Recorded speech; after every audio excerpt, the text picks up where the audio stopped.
วดที่แล้วนี่เข้าเนาะเข้า284เข้า48เนาะเลขกำลังวันเฮาก็มี48ขอยินดีนำผู้โชคดีเด้อครับสบายดีมหาเศรษฐีทุกท่านกันเลยเด้อมื้อนี้วันที่10เดือน2ปี2020แนวทางเลขลาวเนาะ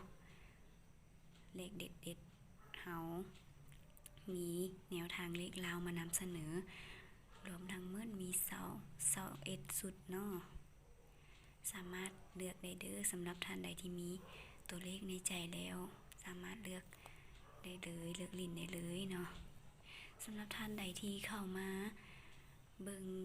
คลิปเฮาเป็นครั้งแรกเนาะก็ขอฝากกดไลค์กดแชร์กดติดตามเพื่อจะบ่พลาดแนวทาง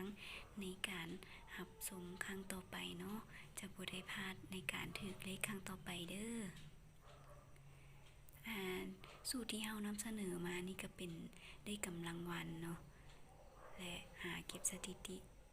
ตามความเป็นไปได้เท่านั้นเด้อ ถือผิดบ่ให้ว่าหยังกันเด้อเป็นเพียงแนวทางเท่านั้นมักก็ลิ้นบ่มักก็ผ่านได้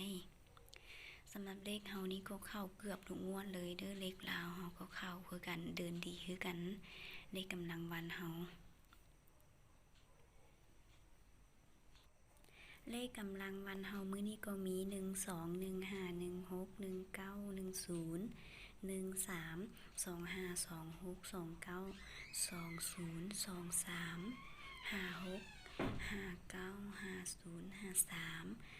6 9 6 0 6 3 9 0 9 3 0 3นะสำหรับลักก็จะจับให้เด้อลักสามารถเลือกได้สำหรับท่านใดที่มีตัวเลขในใจก็จับเอาเลยเพียงแต่2ตัวเท่านั้น01ตัวเด่นเขาจะเน้นให้เนาะสำหรับท่านใดที่มีงบหน่อยก็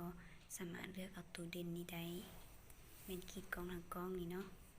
มี53และ63 93 93และ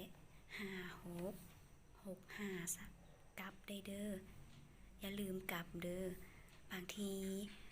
มันจะเข้าตัวกลับเด้อทุกท่านเด้อและมี5969เนาะมีทั้งหมด6สุดเท่านั้นเด้อเพียงแต่6สุดเท่านั้นเนาะจังใดก็รอท่ากันเนาะติดตามผลต่อไปสุดท้ายนี้ก็ขอให้ทานโชคดีถือเลขปังๆกันหมดทุกคนเด้อถือเลขเป็นเศรษฐีใหม่กันหมดทุกคนเลยเด้อขอขอบใจที่ชมคลิปเฮาจนหมดเนาะขอขอบใจเด้อ